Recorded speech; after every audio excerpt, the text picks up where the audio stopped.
Whimsical carriages take visitors on a ride around the block to view the displays.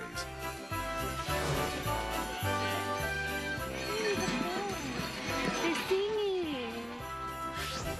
Welcoming 30,000 people on its first night alone, the Festival of Light at the Mission Inn has proven not only beautiful, but profitable as well.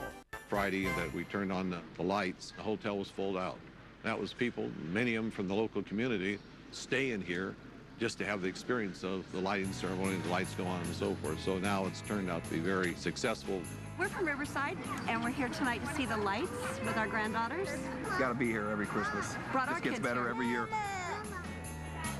In fact, the festival is such a draw for hotel guests that Roberts keeps the display open to the public free of charge from the day after Thanksgiving to the first week in January.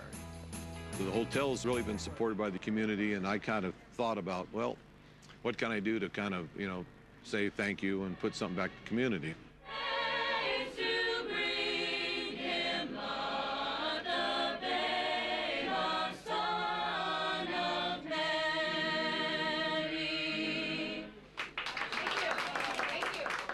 It's clear the community is thoroughly delighted by Roberts' gift.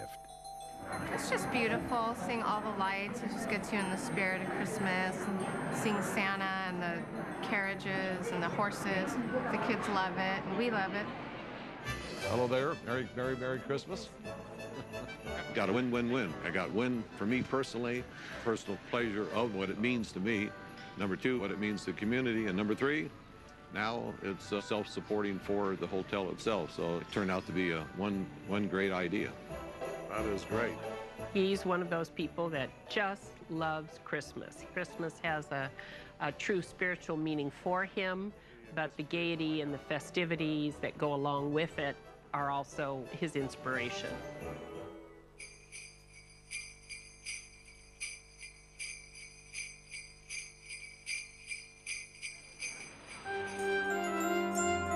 If you like your holidays cold, snowy, and sparkling with holiday lights, Chicago is the perfect Christmas destination. Through the swirling flakes, the windy city shimmers with a special brilliance at this time of year. From the Navy Pier to Millennium Park and the Miracle Mile, this town radiates Christmas cheer. We have fantastic lighting on Michigan Avenue, and it's really a corridor of illumination that is beautiful. And when you've had enough of the cold, you'll find some of the most impressive lighting displays indoors, starting with the Museum of Science and Industry's Christmas Around the World exhibit. When you first come up the escalators at the Museum of Science and Industry, the first thing you're going to see is our 40-foot Christmas tree. It is the picture of Christmas. Surrounding this majestic pine is a glimmering forest of smaller trees, representing Christmas traditions from 52 countries. Every year, different ethnic groups from all around Chicago come here to decorate the trees.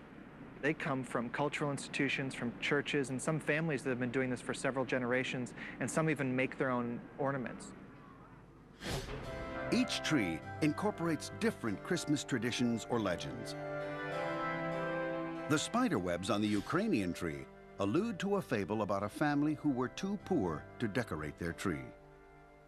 And the story goes that while the children slept in the middle of the night, spiders wove a web all over the tree. And in the morning, when the sun glistened on it, it's glistened all gold and silver, and they sort of had natural decorations for their tree. And so to this day, they decorate their tree with spider webs.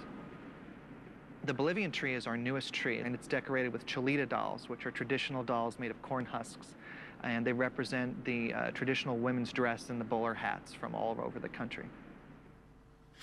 On the Puerto Rican tree, ornaments shaped like maracas and guitars refer to the parrandas, or carolers who go door to door during the week before Christmas. For these visitors, it's a happy reminder of their homeland.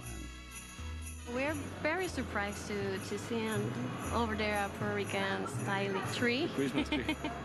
It portrays a lot of the musical instruments, Yeah. the ones used in the parranda. And the colors of the flag The colors in of the flag. ornaments. The flag on the star, that's typical, and that's very traditional in Puerto Rico. Tens of thousands of lights are used to illuminate this United Nations of Christmas trees. putting a strain on the museum's electric grid. I hear they have brownouts over at the University of Chicago sometimes when we turn it on in the morning.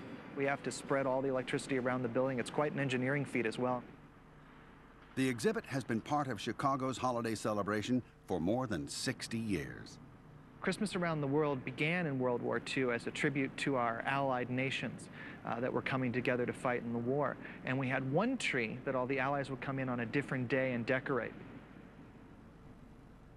Strolling through this twinkling multicultural display is a magical holiday experience. Gosh, it looks like heaven. It's perfect. It really puts us in the spirit to celebrate Christmas. There are families that come back year after year to see the new trees, to see the different decorations, and people who were brought here as kids are now bringing their kids and their grandkids. But for generations, Chicago's Christmas hotspot for kids and grown-ups alike has been the legendary Marshall Field's department store. Every December, a constant stream of children press their noses to the glass of the display windows on State Street.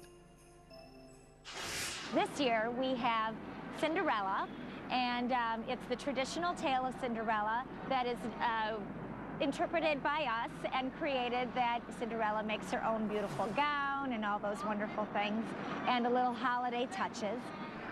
I like the one where the dress changed from a ripped dress to a beautiful, gorgeous dress. The store's main holiday attraction stands in the 10-story central atrium. Reaching a height of 45 feet, this sumptuous Christmas tree is laden with 1,200 Swarovski crystal ornaments, including a 6-foot tree topper. It's a sight no Chicagoan would miss. Having come here just since childhood, every Christmas, for dinner in the Walnut Room and to see the tree, and now we can bring our own son as we came here as kids ourselves. 15,000 lights, as well as multiple rotating spotlights, give this towering fantasy a dazzling radiance. Every year to 2 years, we have to change out those lights because they get such huge use during our holidays that their lifespan isn't too long from season to season.